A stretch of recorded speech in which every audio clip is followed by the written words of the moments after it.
김은경의 생생경제. 안녕하세요. 김은경입니다. 소유하기보다는 공유해서 쓰는 것을 추구한다는 게 공유경제의 개념입니다. 전 세계적으로도 확산이 되고 있는데요. 숙박 공유 서비스 에어비앤비도 아시는 분은 많을 겁니다. 우버에 이어서요. 이번에는 에어비앤비 서비스를 하던 주부 한 사람이 우리나라에서 불법 판정을 받았습니다. 공유 경제가 자리 잡는 게 정말 어렵지 않느냐라는 생각도 좀 드는데요. 오늘 에어비앤비에 대한 판결 그리고 공유 경제에 대한 전망도 해보겠습니다. 청년 희망 펀드. 돈 불릴 수 있는 펀드가 아니고요. 청년 고용을 위해서 쓰일 수 있는 돈을 모으는, 말하자면은 기부금 모으는 겁니다. 가장 먼저 박근혜 대통령이 기부를 했는데 뒷말도 적지 않습니다. 대통령이 내는데 장관이 안 낼 수 있겠느냐. 또 은행에서는 실적을 위해서 직원들에게 거의 강요했다는 얘기도 나오고요. 좋은 의도는 희석되고 논란만 남을까 걱정인데요. 청년 희망 펀드 잘 운용될 수 있으려면 필요한 건 뭔지 알아보겠습니다. 김은경의 생생경제 1부 시작합니다.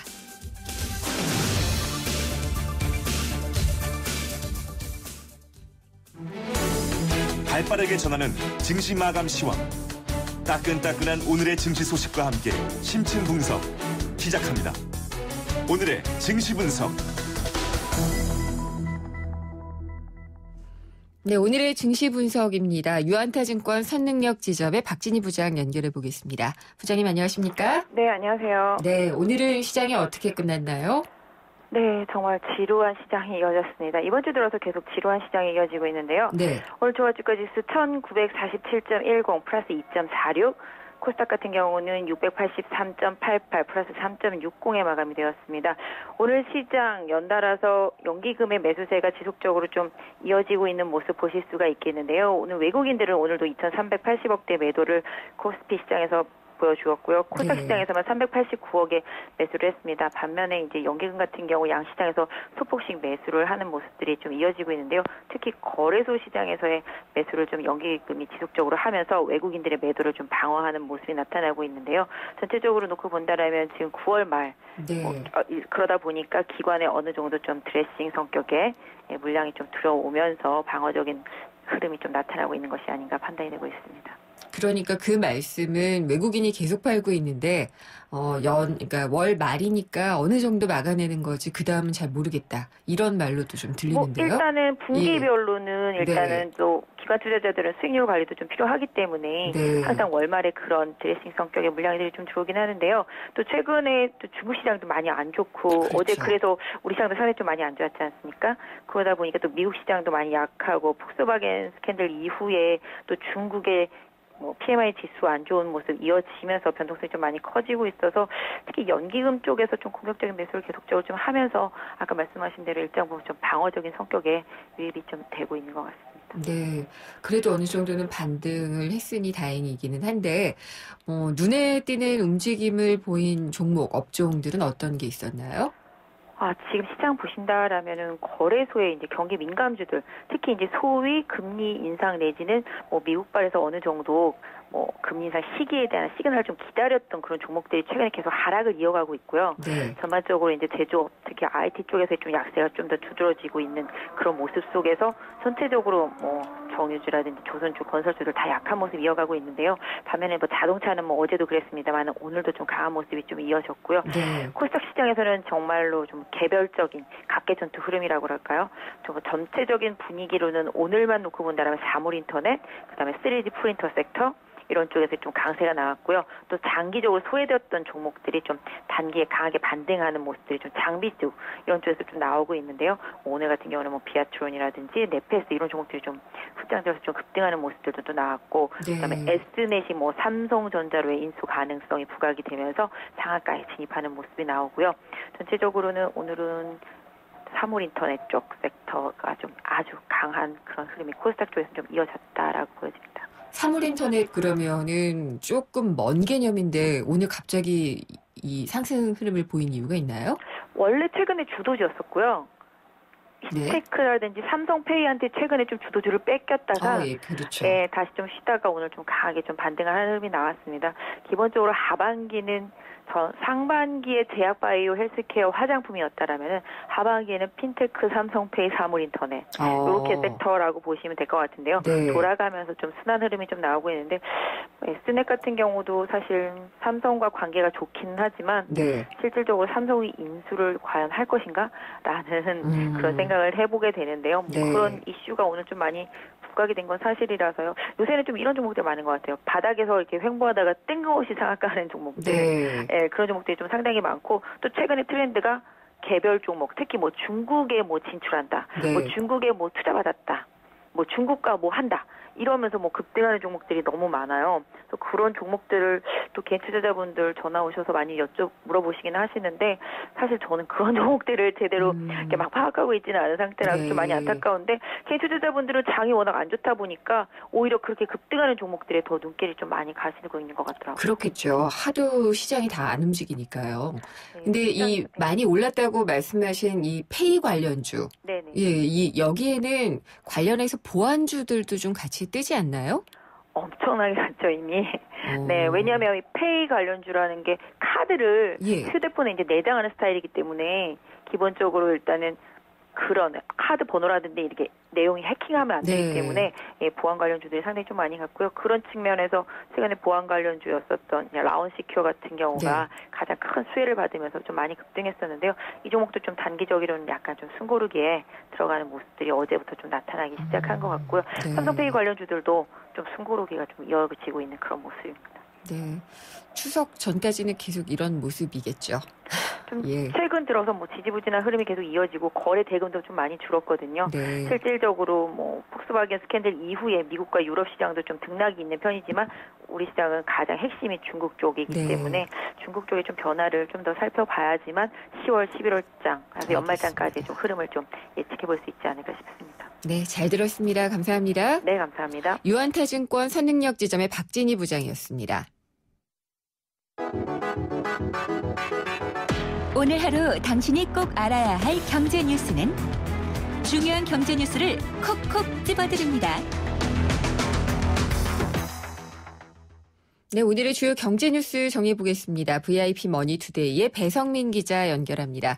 안녕하십니까? 예, 안녕하십니까? 네, 추석 앞두니까 다 좀 마음이 좀 넉넉해졌으면 좋겠다 이런 생각들을 하는데 이제 대통령께서는 청년 일자리 펀드에다 돈을 넣으셨고 또 군장병들한테 그 특식도 하사하시고 휴가도 주시고 그랬는데 근데 이게 군장병들의 특식이나 특별 휴가 이거 외에도 또 다른 혜택을 준다고 하는데 이건 어떤 건가요? 예, 뭐 대통령께서 이제 뭐 이 병사들한테 뭐 특별휴가증 줘가지고 이제 그 대상이 56만 명 정도 되는데 이거에 뭐 비슷한 거겠죠. 이제 전국경제인 연합회가 전경련이죠. 여기서 이제 다음 달 1일부터 뭐 1년간 뭐 특별휴가증이나 쿠폰북을 제시한 휴가 장병에게는 이 여러 가지 시설을 이용할 때 무료 또는 할인 혜택을 제공한다. 뭐 이렇게 돼 있는 겁니다.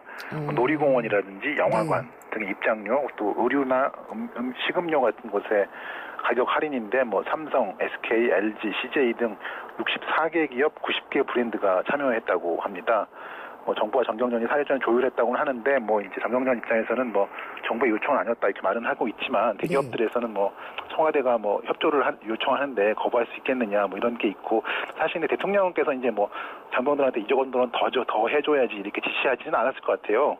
근데 이제 아래서 실무적으로 조율하는 과정에서 좀 지나친 의욕을 보이지 않을까. 그리고 어떻게 보면 거기도 영리 기업인데 어딘가에서 줄어드는 이익은 또 다른 사람들에게 시켜서 더 돈을 받으려고 할 테니까 이게 반드시 혜택일까 하는 생각이 좀 들긴 하는 거죠. 예. 네.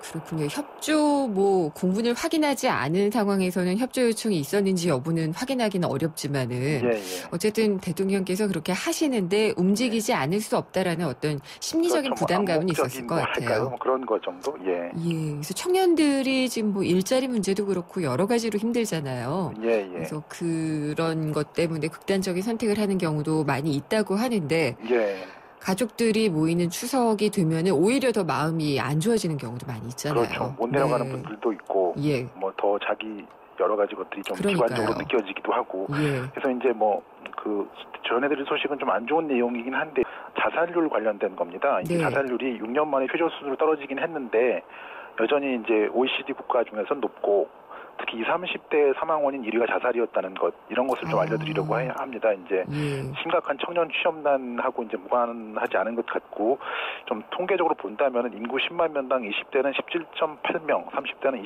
27.9명이 스스로 목숨을 끊는 이런 상황이라고 하고 뭐 하루로 따지면 20대는 3.2명, 30대는 6명꼴로 극단적 선택을 한다고 합니다.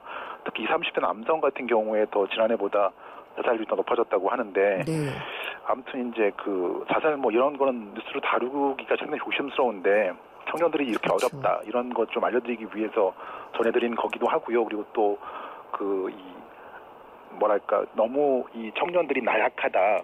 뭐 일자리가 없다고 하는데 일자리는 있는데 그 쉬운 일만 하려고 한다 이렇게 생각할 게 아니고 좀 더 구조적인 문제 같은 것들을 좀 생각해 볼 시점이 한참 지난 게 아닌가 이런 생각이 좀 들기도 합니다. 혹시 뭐 징징대지 말라라는 그런 그 말을 하지 말라는 말씀이신가요?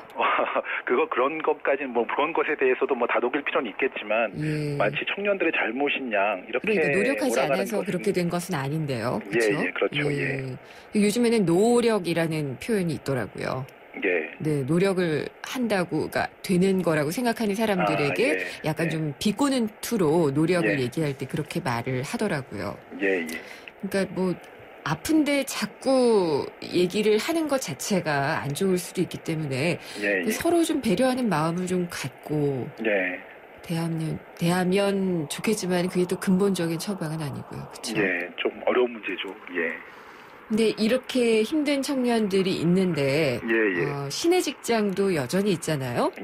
국채은행이라든지 또 세금이 투입된 기업들 보면은 방만한 경영을 하거나 뭐 이런 경우가 많이 있는데 대우건설이 분식회계로 과징금을 받았다라는 얘기가 또 있네요. 저 회계 처리 기준 위반 관련해서 대우건설이 이제 20억 원의 과징금을 부과받은 그런 내용입니다. 대우건설 최대 주주가 이제 KDB 밸류 제6호라는 그런 이 사모펀드 형태의 그런 펀드인데 실질적인 최대주는 간단하게 말하면 산업은행입니다. 이제 그 금융위원회 이제 증권선물위원회가 해당 내용 조사를 했더니 회계 처리 기준 위반 같은 것이 드러나서 대우건설에 대해서 과징금 20억 원 이런 조치를 취한 겁니다. 그리고 이제 대우건설을 감사하면서 이제 회계 감사 기준을 위반한 3일 회계 법인에 대해서도 과징금 10억 1천만 원의 징계 조치를 내렸는데요.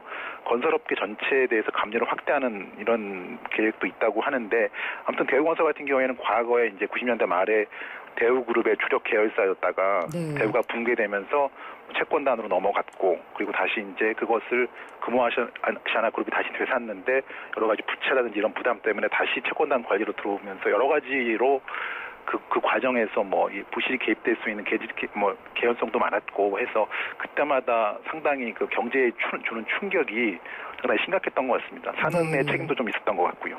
그렇죠. 그러니까 산업은행에 돈이 들어갔다는 것 자체가 국채은행의 돈이고 국채은행의 돈이라는 게 뭐겠어요, 결국. 그렇죠. 뭐 큰 틀에서 다 세금이라고 할 수 있는 거죠. 대우건설 말고 대우조선해양 같은 경우에도 계속 잡음이 나오고 있는데 역시 이게 대우 계열사였잖아요. 대우조선해양 같은 경우에는 이제 그 한번 말씀을 드렸던 적이 있는 것으로 제가 기억하는데 2분기에 갑자기 뭐 3조 원 정도 손실이 났다 이렇게 발표를 하기도 해서 굉장히 충격을 준 적이 있는데 뭐 바다에서 이제 원유 시추하는 이런 것에 대한 뭐 해양 플랜트를 만들었는데 설계 같은 게 좀 변경되면서 돈이 많이 들어갔다. 그래서 3조 원 손실이 났다 이렇게 설명을 했는데 말이 좋아 3조 원이라는 게 굉장한 규모지 않습니까? 그리고 올해 그래서 이것 때문에 최악의 적자를 맞게 되잖아요. 그래서 이제 뭐 주주들도 있고 뭐 손해도 굉장히 클 텐데 책임 소재를 가려야 되는데 이제 사과하고 진솔하게 이런 부분이 문제였다고 말하는 사람들이 잘 없다는 거죠. 조사도 이제 좀 지지부진하고 그래서 이제 국정감사에서 이게 굉장히 문제가 됐습니다. 그 대우조선 대우주주가 이제 산업은행인데 방금 산업은행 또 나오는 거죠. 30% 주식을 갖고 있는데 대우조선 사장이라든지 산업은행의 뭐 회장 이런 분들이 이 대우조선의 이런 부실이라든지 뭐 이런 부분에 대해서 어떤 부분에 대해서 책임을 질 수 있느냐 했더니 뭐 책임 소재를 가리기 좀 어렵다 뭐 이렇게 그런 부분이 있고 또 뭐 산업은행에서 퇴직을 한 분들이 대우조선에 가서 임원을 한 경우도 있고 해서 이런 부분도 좀 문제였고요. 또 위험을 체크할 수 있는 그런 것들에 대해서 좀 굉장히 소홀했다. 그래서 의원들이 캐묻는데 이제 산업은행 쪽에서는 책임 회피성 발언을 일관해서 상당한 질타도 있었고, 대우 쪽 고위 임원들이라든지 아니면 채권단으로서 관리를 맡고 있는 산업은행들이 이게 과연 이게 뭐 세금이 들어갔다든지 그런 게 아니고 정말 온전히 다 자기 돈으로 하는 일이었다면 이렇게 좀 책임감 없는 부실에 연관될 수 있는 일들을 했을 수 있었을지 사실 의심이 좀 들기도 합니다. 네, 이런 내용들이 그러면은 어젠가요, 그젠가요? 산업은행 관련한 국정감사에서 얘기가 많이 됐던 거죠? 예, 그렇죠. 예. 그렇군요. 본인 그 회장도 사실 낙하산 논란이 좀 있었었고, 그렇죠? 예, 그 산업은행이라든지 이런 것들은 다 국책은행이니까 산업 내부에서 이렇게 승진해서 가시는 분들도 대우조선도 마찬가지입니다만 그런 분들이 있기도 합니다만은 대부분 이제 정권이 바뀌고 하면 일정 부분 그런 것에 기여했던 분들이 그 업계의 경력 같은 것을 같이 가지고 자기의 경력과 이런 그런 것들 이 공헌도 이런 것들 평가해서 승진이 되고 하는 거니까 아무래도 조금 경영적인 측면과 완전히 그게 일치하지는 않는 것 같습니다. 네. 미국의 블랙 프라이데이가 있잖아요. 이때 되면 엄청나게 할인 판매를 해서 전 미국인들이 그냥 밤새 줄을 서가지고 살 정도로 쇼핑하는 시즌인데 우리나라에도 한국판 블랙 프라이데이가 다음 달에 열린다 이런 소식이네요. 예, 방금 말씀하셨던 것처럼 이제 블랙 프라이데이가 이제 미국 추수감사절 다음 날인 이제 11월 마지막 주 금요일 이런 때를 말하는 건데 이게 굉장히 좋은 이 구매 기회라서 미국 연간 소비의 20% 정도가 이 기간에 다 이루어진다고 하는 거죠. 그래서 이제 미국 사례를 벤치마킹한 한국판 블랙 프라이데이 행사를 다음 달 연다고 이제 정부가 발표를 했죠. 이 주머니 사정이 좀 나아지고 이 구매를 계획하시는 분들은 지금부터 한 2, 3일 정도 참았다가 10월부터 지갑을 여시는 것도 좋을 듯한데 또 이제 어떤 곳들이 참여하는 것인지를 보면은 이제 백화점, 대형마트, 편의점, 대형 유통업체 26,000여 개 점포가 참여를 한다 하고요. 그리고 전국 200개 전통시장에서도 합동 판촉 같은 게 이루어진다고 합니다. 이제 할인율을 보면은 이제 최대 50%에서 70% 할인율이 적용되고 카드사 같은 곳에서도 최대 5개월 무이자 할부 이렇게 제공을 한다고 합니다. 그리고 또 최근 개소세, 개별 소비세 인하로 이제 가격이 좀 떨어진 효과가 있었던 승용차라든지 가전제품, 비공사업계도 동참할 수 있도록 하고, 근데 이제 그 정부가 또 이 온누리 상품권이라든지 전통시장에서 쓸 수 있는 온누리 상품권이라든지 공무원들의 복지 포인트 같은 것들을 활용해서 정부와 공공기관이 이제 블랙 프라이데이에 적극 참여할 수 있도록 하겠다 이런 부분에 대해서 계획을 내놓았습니다. 근데 이렇게 되면은 가격 내릴 수 있는데 왜 안 내렸느냐 이런 생각이 저는 들기는 하네요. 그리고 엄청 이 신제품이라든지 이런 부분에 대해서 가격이 내려진다기보다는 조금 재고 내놓을 수 있는 그런 한계 같은 것을 고려해서 좀 시기가 지난 제품일 가능성이 좀 조금은 있겠죠. 알겠습니다. 잘 들었습니다. 감사합니다. 예, 감사합니다. VIP 머니투데이의 배성민 기자였습니다. 마침내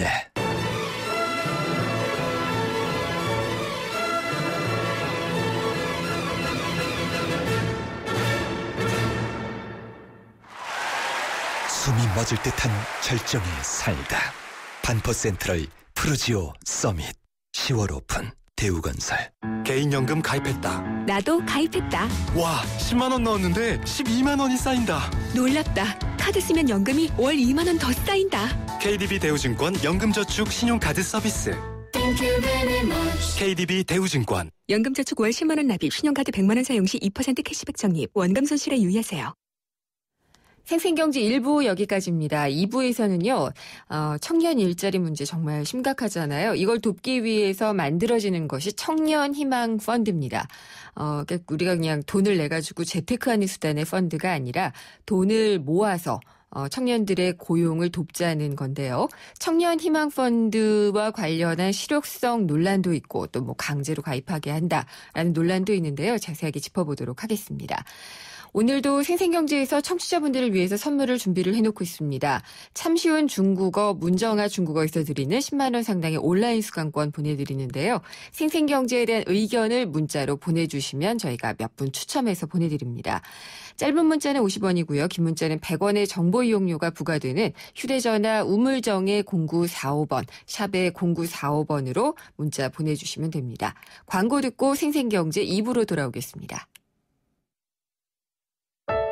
안녕하세요. 유준상입니다. 5남매의 맏형, 한 여자의 남편, 2아이의 엄마, 9직원의 대표. 누군가를 지키기 위해 힘써온 당신의 또 다른 이름은 사장님입니다. 그런 당신을 이제 노란우산 공제가 지켜드리겠습니다. 연 300만원 소득공제는 물론 압류 금지로 보호받고 연 복리 이자에 상해보험 무료 가입까지 노란우산 공제와 함께하면 사업을 시작할 때도 사업이 끝난 후에도 든든합니다. 사장님의 희망자산 노란우산 공제. 안녕하세요. 도박 중독 예방을 위해서 노력하는 개그맨 황기순입니다. 저는 요즘 도박 중독을 예방하기 위해 강연을 다니는데요. 지금도 우리 주위에는 많은 사람들이 도박 문제로 고통을 받고 있습니다. 본인이나 가족이 그런 고통 속에 있다면 24시간 상담 전화 1336을 눌러보세요. 전문가들로부터 도움을 받는 희망의 빛 상담 전화입니다. 도박 문제 전문가와 상담하세요. 국번 없이 1336. 예방부터 치유까지 24시간 상담으로 도움을 드립니다. 이 캠페인은 사행산업통합감독위원회와 한국도박문제관리센터가 함께합니다. 우리 경제의 민낯을 한꺼풀 벗겨보는 경제 뉴스. 경제를 위한 새로운 시각. 김윤경의 생생경제.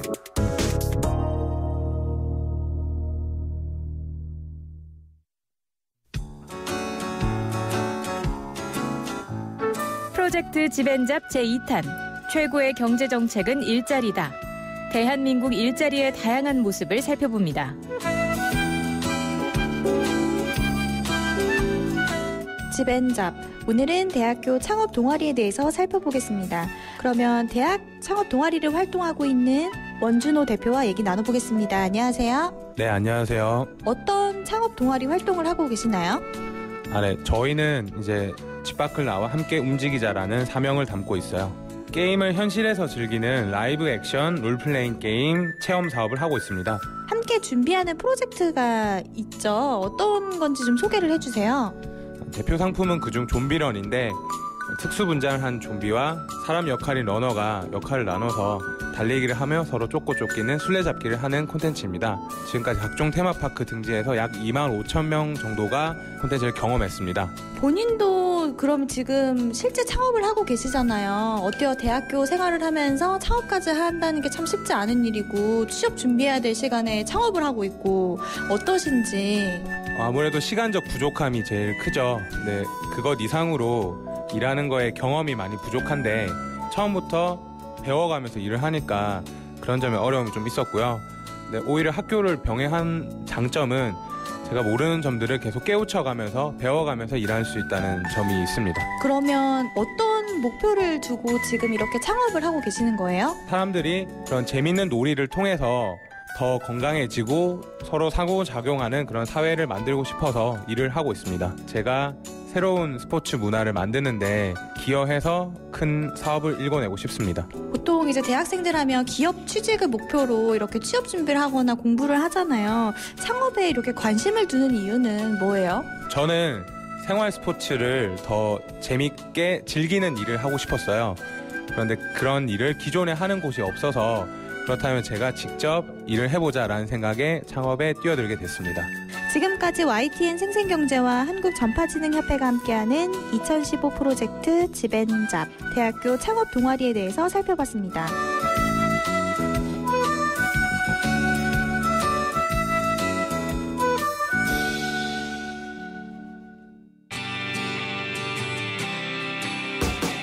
살맛 나는 경제, 내 삶인 경제. 바로 김은경의 생생경제입니다.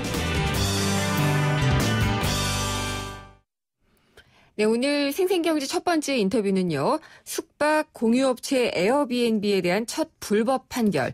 이것이 공유경제의 걸림돌이 될지 여부 알아보도록 하겠습니다. 김은경의 생생경제 2부 함께하고 계십니다. 최근에 이 숙박 공유업체 에어비앤비의 불법성을 인정한 국내 법원의 판단이 나왔습니다. 에어비앤비, 그러니까 내가 집을 비울 때는 여행객이 내 집을 사용할 수 있게 도와주고 또 내가 여행을 갈 때도 그렇게 집을 비우는 사람의 집을 이용을 한다면 상당히 저렴한 가격에 이용할 수 있으니까 이렇게 숙박을 공유하자라는 서비스인데 우리나라에 들어온 지도 한 2년이 됐습니다. 그런데 처음으로 불법 판결이 나왔기 때문에 상당히 주목을 받고 있는데요. 공유 경제 이러다가 뭐 우버도 그렇고 잘 안 되는 게 아니냐라는 얘기가 커지고 있습니다.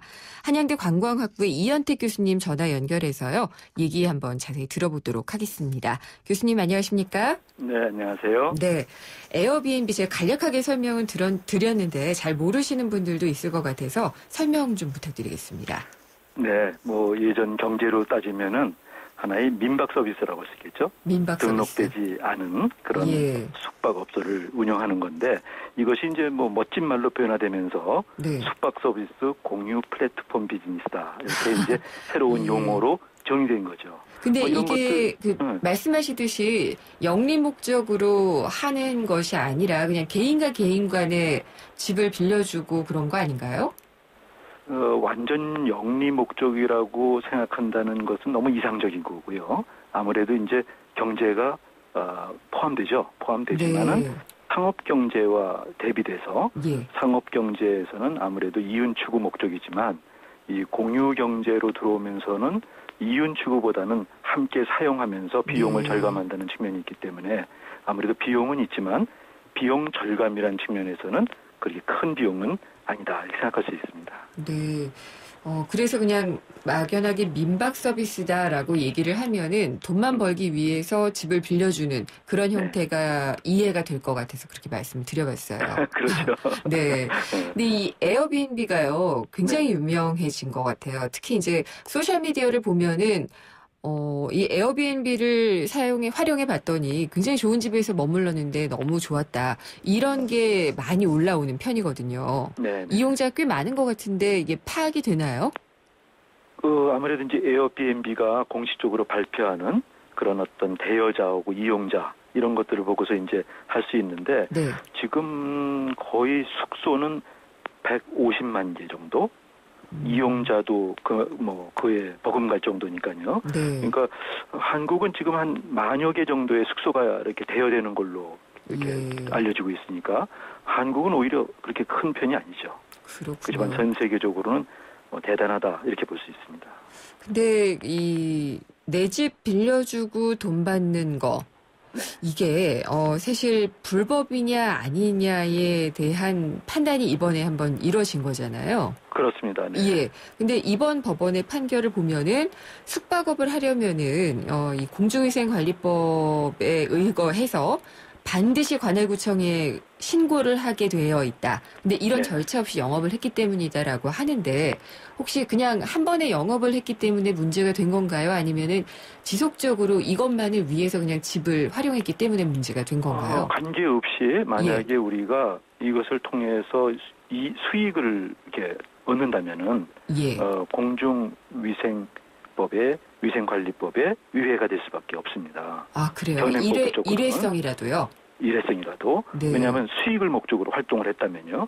그 이유는 공중위생관리법이 규제이긴 하지만 분명히 안전에 대한 규정이 있고 또 이것에 대해서 세금의 문제가 있거든요. 그러니까 모든 곳에 수익이 있으면 세금이 있고 또 다른 사람에게 서비스를 제공한다면은 그거에 대해서는 안전에 대한 문제를 반드시 확보하도록 법은 규정하고 있다는 측면에서 현행법적으로는 위법인 것이 사실입니다. 교수님 의견은 어떠세요? 그런데 문제는 이것들이 뭐 우리가 조금 아까 말씀하신 것처럼 1박이라도 이런 경우에는 그렇게 우리가 위법이다 하기에는 좀 여유가 없죠. 여유가 없는 것이 되는 건데 지금 현재 중요한 것은 이 공유경제라는 것이 이제 상업경제를 전환해서 새롭게 지금 등장하고 있기 때문에 모든 법이라는 것은 현실이 반영된다는 측면에서는 이제 법이 변화되지 않으면 안 될 위기 그런 시점에 와 있다. 이런 해석이 가능해집니다. 법이 어떤 식으로 변하면 될까요? 아무래도 이제 법이라는 것은 실정법이기 때문에 많은 사람들이 사용한다면은 법은 그거에 맞춰서 현행에 있던 그런 경제 시스템이 아니라 새로운 공유 경제에 맞도록 법을 전환시켜야 되거든요. 근데 이제 법이 지금 현재 안전의 문제와 수익성의 문제에 대해서 공중위생관리법이 적용된다면은 네. 이런 안전과 수익성에 관한 것들, 즉 세금에 관한 것들을 포용할 수 있도록 공유 경제에 맞도록 이제 법을 조금씩 규정을 새롭게 만들 필요가 있죠. 이미 또 사례가 있고요. 이미 그런 사례가 있다는 건 어떤 건가요? 이미 이제 뉴욕이나 아니면 샌프란시스코, 그다음에 이제 암스테르담 같은 경우에는 네. 공유 경제의 경우에는 숙박의 대여를 1년에 90일 정도로 제한을 두고 있고, 네. 90일 정도로 제한을 두고 있고, 그다음에 자기가 대여하는 그 숙박 공간은 반드시 실소유자여야 된다. 이것을 네. 확인하도록 돼 있죠. 에어비앤비가. 예. 왜냐하면 에어비앤비는 그 중간 중개업소니까 그들의 책임이 있다는 거죠. 그렇군요. 그러면은 이제 등록을 하고 이렇게 되면은 아까 잠깐 언급을 하신 것 같은데 세금의 문제가 또 같이 걸릴 수가 있잖아요. 수익을 내는 데 있어서. 그렇습니다. 예. 그래서 그거에 대해서도 세금을 내야 되는 거죠. 지금 그러면은 샌프란시스코라든지 뭐 이런 곳들은 어떤데요? 그런 것들은 이제 수익이 내서 신고가 될 것 같으면 네. 거기에 대해서는 세금을 내게 돼 있습니다. 하지만 예. 그 세금의 액수가 크지 않기 때문에 네. 감면되는 거죠. 그럼 우리나라도 그런 식으로 바뀌는 게 바람직한 건가요? 저는 그렇게 해야 된다고 생각합니다. 네. 왜 그런 거 하니? 예. 새로운 수요가 있고 이것이 새로운 생활 패턴으로 이미 변화됐는데 지금 우리는 IT 강국이라고 하면서도 실제로 이런 아이디어가 왜 우리가 만들지 못했느냐, 저는 그런 것들이 오히려 답답할 정도예요. 네. 왜 에어비앤비 같은 것들이 샌프란시스코 같이 이런 다른 나라에서 만든 거를 우리는 10년 뒤에 지금 따라가고 있는지. 네. IT 강국이라면서도 이런 것들은 오히려 우리가 너무 규제가 많고 생각을 너무 억제했던 것은 아닌지 그런 답답함이 좀 있죠. 근데 또 다 등록하라 그러면은 세금 문제나 뭐 여러 가지 번잡하다라는 생각 때문에 안 하게 되고 그렇게 되면은 공유경제라는 어떤 좋은 취지가 있잖아요.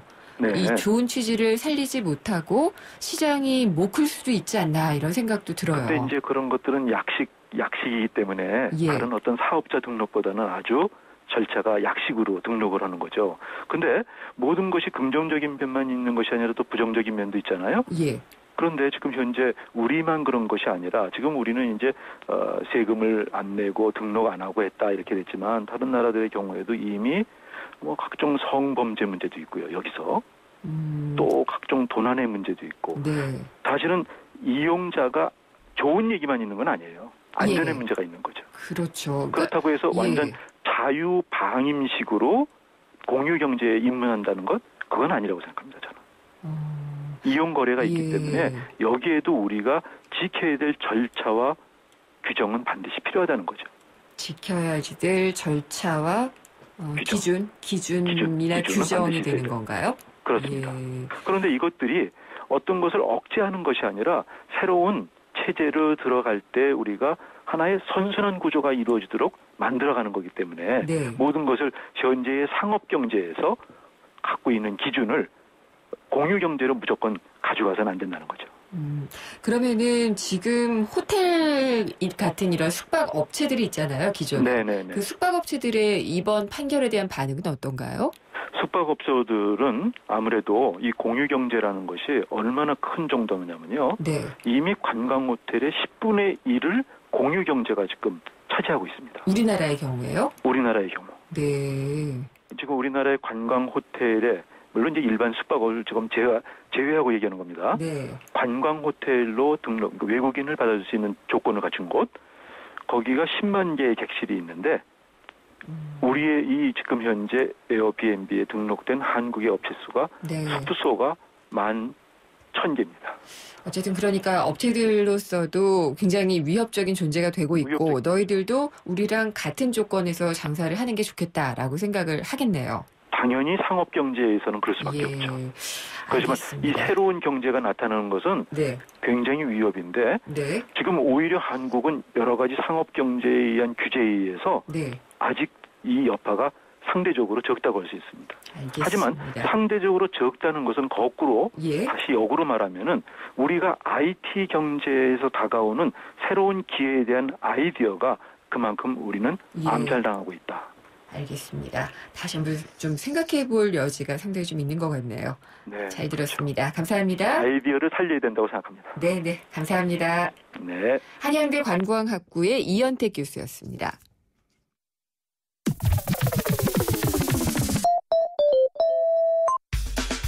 내게 꼭 맞는 일자리 어디 없을까?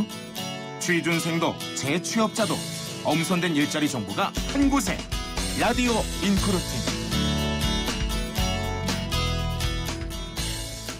취업 도와주시는 분이지요. 인크루팅 서미영 상무님. 오늘 라디오 인크루팅 시간에 연결을 해보도록 하겠습니다. 안녕하십니까? 안녕하세요. 예, 굉장히 바쁘시죠, 지금? 네, 그런데 또 추석이 다가왔네요. 그러게, 추석에는 그러면은 못 쉬시겠네요? 취준생이 아니라 시험을 갑니다. 근데 취준생들은 어때요? 지금 대기업 공채 중요한데 많이 진행이 됐잖아요. 그렇죠. 그러면은 추석에 좀 취준생들도 쉴 수 있는 건가요? 아니면은 또 남은 것들이 많이 있나요? 네, 일반적으로 생각할 땐 그렇지만 취업준비생들은 이번 추석에도 쉬지 못할 것 같은데요. 네. 그러니까 인크루트에 좀 조사한 설문조사에 따르면은 올 추석 연휴에 취업을 준비하겠다고 이제 답한 취준생이 무려 73% 정도 됐어요. 네. 10명 중 7명은 연휴에도 취업 준비를 하겠다는 뜻이죠. 지금이 말씀하신 대로 하반기 공채 시즌이라 그런 것도 있는데요. 예. 어쨌든 야속하게도 추석을 앞뒤로 서류 전형을 마감하는 기업들이 있고 또 서류가 마감된 기업 같은 경우에 그 다음 시험인 인적성 시험을 또 대비해야 되기 때문에 쉬기가 어렵겠네요.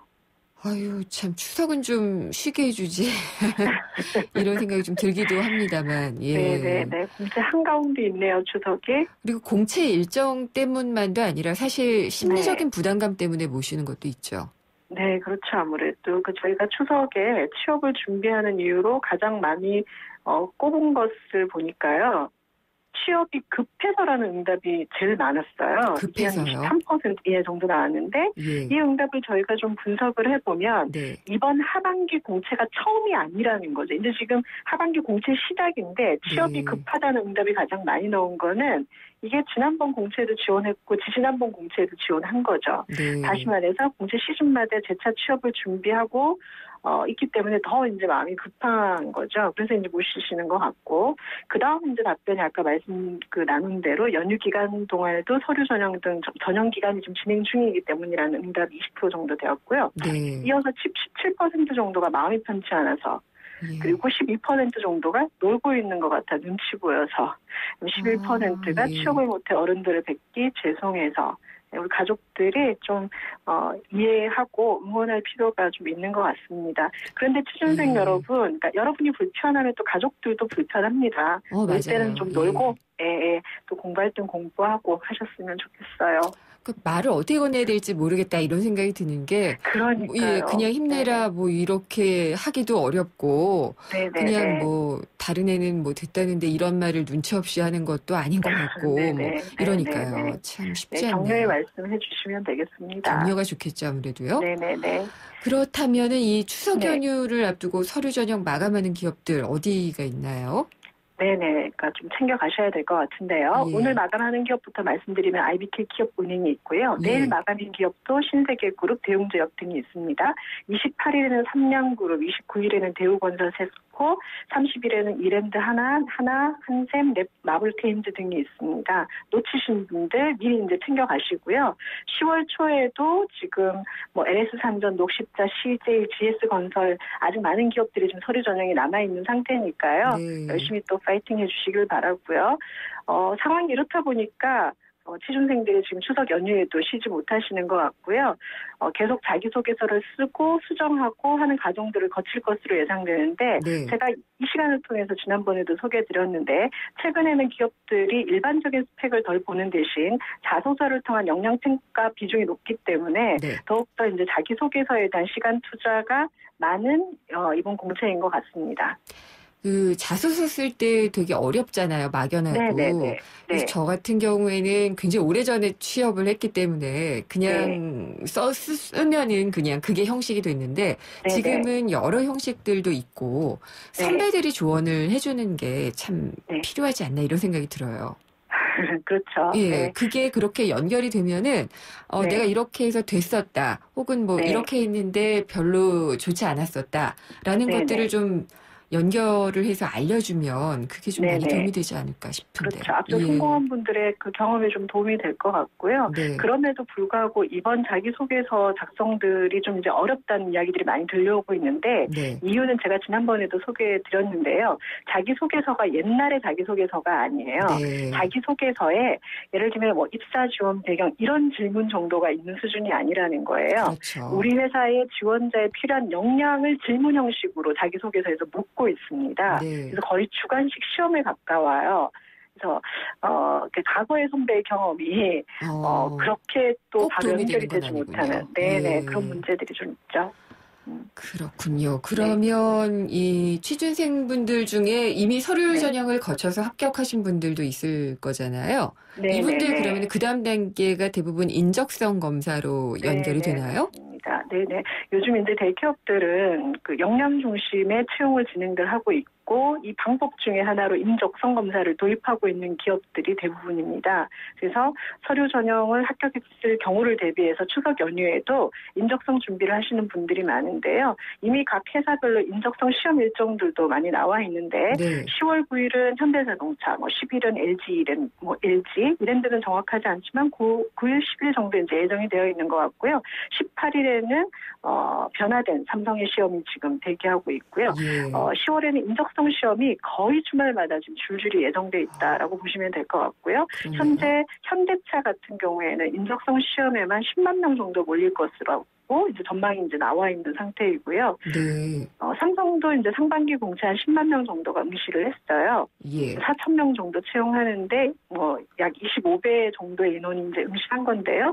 이번 시즌 같은 경우에는 삼성이 1차 직무 적합성 평가라는 것을 거쳐야 인적성 시험을 볼 수 있기 때문에 지난 상반기보다는 응시 인원이 조금 줄지 않을까 예상해 봅니다. 삼성의 경우죠. 네네, 그렇습니다. 네네. 대개 인적성 시험들 좀 뭐 일반적인 어떤 그 준비할 수 있는 방법 그런 게 있을까요? 이 되게 어려워하더라고요. 근데 이제 상식적으로는 인적성 시험은 연습한다고 이렇게 되는 건 아닌데, 그렇죠. 다만 이제 패턴이 훈련되면 좀 이렇게 당황하지 않고 볼 수 있는 그런 장점이 있기 때문에 인적성 모의 시험이라든지 관련 인터넷 강의들이 지금 많이 나와 있는 상태고요. 문제는 인강도 많이 있지만 별도의 비용이 들어가기 때문에 취준생들에겐 또 다른 이제 부담이 되고 있습니다. 그래서 인크루트 같은 경우에는 취업학교라는 서비스를 통해서 취준생들에게 서류 준비부터 면접 준비까지 할 수 있도록 인터넷 강의를 무료로 제공하고 있는데요. 특히 요즘 같은 그 대기업 하반기 공채 시즌 에서는 1시간에 끝내는 공채 합격 전략이라는 강의를 따로 준비하고 있는데 삼성, LG, SK, 현대자동차, 아모레퍼시픽 등 10대 그룹사별로 각각의 강의가 좀 준비되어 있거든요. 그래서 이런 무료 강의들도 좀 활용하시면 좋으실 것 같습니다. 강사진 자체도 그 기업의 전 채용 담당자 출신들로 좀 준비가 되어 있으니까 아이들이 좀 도움을 받으셨으면 좋겠어요. 굉장히 세분화해서 구체적으로 준비를 해주셨네요. 네네. 그러면 어떻게 들을 수 있나요, 이거는?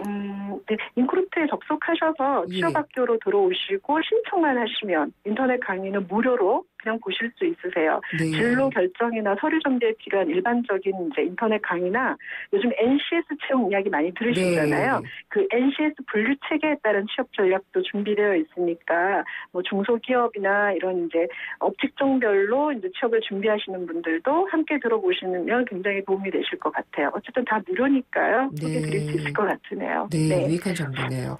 그 취업 시장 관련해서 성명 산무님이 보는 시간이 굉장히 많으시잖아요. 네네네. 그 시간들 중에서 요즘이 제일 어렵나요? 어렵죠. 그래서 제가 지난번에도 잠깐 소개를 드렸는데 IMF 이후의 최악이다라고 말씀 계속 드렸거든요. 그래서 신입공채는 뭐 내년에도 이 상황이 크게 반전될 것 같지는 않다라는 말씀 드려야 될 것 같고요. 그래서 이제 채용 시장을 바라보는 이제 학교나 우리 취업 준비생들의 입장들의 변화도 좀 많이 요구되는 것 같은데요. 좀 인크루트가 설문조사를 최근에 이제 해본 결과에 따르면 공채 준비하는데 평균 13개월 정도 걸린다는 결과가 나왔습니다. 1년 더 걸리네요. 예. 네네네. 또 과거에 떨어졌던 기업에 다시 지원하는 취준생들도 57% 정도 된다는 조사 결과가 있습니다. 네. 이 정도면요. 거의 고시 수준이지요. 네. 네. 그런데 이제 평생 직장이 아니에요. 선배들한테 들어보시면. 네. 네. 그럼에도 불구하고 특정 기업을 대상으로 고시를 할 필요가 있을지 이제 고려 좀 해봐야 될 것 같고요. 네. 또 고시를 하더라도 기한이 있는 준비를 하시라고 저는 말씀드리고 싶습니다. 정해놓고. 이런 조언에도 불구하고 청춘이니까 네. 흔들림이 없으시다면 도전하셔야 맞겠지요. 근데 이제 청춘이다 보니까 좀 많은 경험을 할 수 있는 선택으로 좀 넘어가시는 지혜도 필요하시지 않을까 생각합니다. 네, 현실적인 좋은 조언입니다. 잘 네네. 들었습니다. 감사합니다. 감사합니다. 인크루트의 서미영 상무였습니다.